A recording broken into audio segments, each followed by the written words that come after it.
Hello, ladies and gentlemen. My name is Daphne. I am the Secretary of Ballet International. Today we shall talk about the great stars of dance. There will be several videos as this one, but each video will highlight two different artists of ballet, either of the past time or the actual living ones. Ballet International has created this brief portfolio or resume for educational purpose and this for the young students of ballet. The stars of dance that we shall discover today are Margot Fonteyn and Rudolf Nureyev. As mentioned before, other videos will follow this one, highlight two different stars of dance either from the past and the present. So stay tuned and keep an eye on the website, www.balletinternational.net, or on YouTube Ballet International channel. For any further inquiry, you may contact Jean-Pierre Alexandre Pribiloa, who is the administrator of Ballet International. The email address is jpp812@yandex.com. We look forward in hearing from you. Dame Margot Fonteyn de Arias, born Margaret Evelyn Hookham, 1919 to 1991, was a highly acclaimed British ballerina who is widely considered one of the greatest dancers of the 20th century. Her career, which spanned over 40 years, was instrumental in establishing British ballet on the world stage. Early life and career. Early training. Born in Reigate, Surrey, England, Fonteyn began ballet lessons at the age of 4. She studied in both England and China, where her father's work took the family. Royal Ballet. At age 14, she returned to London to pursue a professional career and joined the Vic Wells Ballet School, which later became the Royal Ballet. She quickly rose through the ranks and in 1935 became the company's prima ballerina after the departure of Alicia Markova. Key roles. Throughout her career, she was celebrated for her lyrical and technically perfect performances. She was particularly renowned for her portrayals of Aurora in The Sleeping Beauty, Odette/Odile in Swan Lake, and the title role in Giselle. She was also a muse for choreographer Sir Frederick Ashton, who created many roles for her, including those in Ondine and Symphonic Variations Prima Ballerina Assoluta. In 1979, the Royal Ballet honored her with the prestigious title of Prima Ballerina Assoluta, a title rarely bestowed upon a dancer. The partnership with Rudolf Nureyev, one of the most defining aspects of Fonteyn's career, was her legendary partnership with Russian dancer Rudolf Nureyev. Despite a 19-year age difference and Fonteyn being on the verge of retirement, their collaboration, which began in 1962, captivated audiences worldwide. Their onstage chemistry and mutual inspiration led to iconic performances, including their acclaimed portrayal of the title characters in Kenneth Macmillan's Romeo and Juliet and Frederick Ashton's Marguerite and Armand. The partnership revitalized both of their careers and brought classical ballet to a wider, mainstream audience. Personal life and legacy. Marriage. In 1955, Fonteyn married Roberto Tito Arias, a Panamanian diplomat. Their life together was marked by political turmoil and personal tragedy. In 1964, Arias was shot and left a quadriplegic, and Fonteyn devoted herself to his care while continuing her demanding dance career to pay for his medical bills. Retirement. She officially retired in 1979 at the age of 60, an unusually long career for a ballerina. She spent her final years in Panama, writing, raising cattle, and caring for her husband until his death in 1989. Death. Margot Fonteyn died in 1991 from cancer. Her legacy is one of technical brilliance, emotional depth, and an unwavering dedication to her art. She is remembered not only for her transcendent performances, but also for her role in elevating British ballet and her inspiring partnership with Nureyev.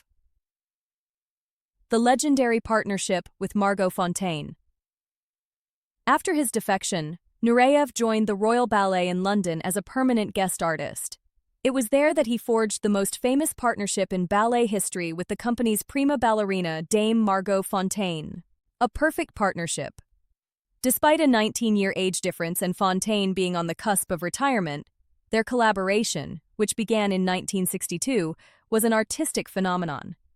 Their onstage chemistry, passion, and mutual respect created an electrifying bond that revitalized both of their careers and drew new audiences to ballet. Iconic performances. They were celebrated for their performances in classics like Swan Lake and Giselle, as well as new works like Sir Frederick Ashton's Marguerite and Armand, created specifically for them, and Kenneth Macmillan's Romeo and Juliet.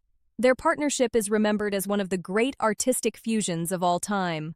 Rudolf Nureyev, 1938 to 1993, was a Soviet-born ballet dancer and choreographer, widely considered one of the most brilliant and charismatic performers of the 20th century. He redefined the role of the male dancer, bringing an unprecedented level of technical skill, dramatic intensity, and star power to the stage, which had for decades been dominated by the ballerina. Early life and defection. Training in Russia. Born on a train in Siberia, Nureyev's passion for dance was evident from a young age.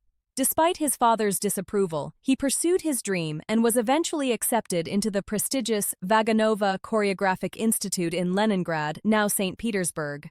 He was a quick learner, but also a rebellious and intense student. The defection. In 1961, while on tour with the Kirov Ballet, now the Mariinsky Ballet in Paris, Nureyev made a dramatic and historic decision. Fearing he would be sent back to the Soviet Union and forbidden from touring due to his rebellious behavior, he defected at Le Bourget Airport. He was the first Soviet artist to defect to the West during the Cold War, a highly publicized event that made him an international celebrity overnight. The legendary partnership with Margot Fonteyn. After his defection, Nureyev joined the Royal Ballet in London as a permanent guest artist. It was there that he forged the most famous partnership in ballet history with the company's prima ballerina, Dame Margot Fonteyn, iconic performances. They were celebrated for their performances in classics like Swan Lake and Giselle, as well as new works like Sir Frederick Ashton's Marguerite and Armand, created specifically for them, and Kenneth Macmillan's Romeo and Juliet. Their partnership is remembered as one of the great artistic fusions of all time. Choreography and legacy. In addition to his dancing, Nureyev was an accomplished choreographer and director who sought to enhance the role of the male dancer in classical ballet. Reviving the classics, he staged his own versions of major classical ballets, including The Nutcracker, Don Quixote, and Swan Lake, often expanding and creating more challenging and dynamic roles for men. Director of the Paris Opera Ballet. From 1983 to 1989, he served as the artistic director of the Paris Opera Ballet, where he brought new life to the company, inviting prominent choreographers and teachers to work with them. Influence on male dance. Nureyev's influence on the art form is immense. He set a new standard for the male dancer, combining dazzling virtuosity with deep emotional expression. He was a global superstar who transcended the ballet world, becoming a major cultural icon. His final years were marked by a battle with HIV/AIDS, but he continued to perform and conduct until his death in 1993. Ladies and gentlemen, we hope you have enjoyed this video. In the new video, we shall talk about Ninette de Valois and Tamara Karsavina. In case you might want to send us your suggestions or ideas, this will help us to improve our work. Keep an eye on YouTube, Ballet International channel for new videos. Daphne and Jean-Pierre Alexandre Pribillois wish a lovely day.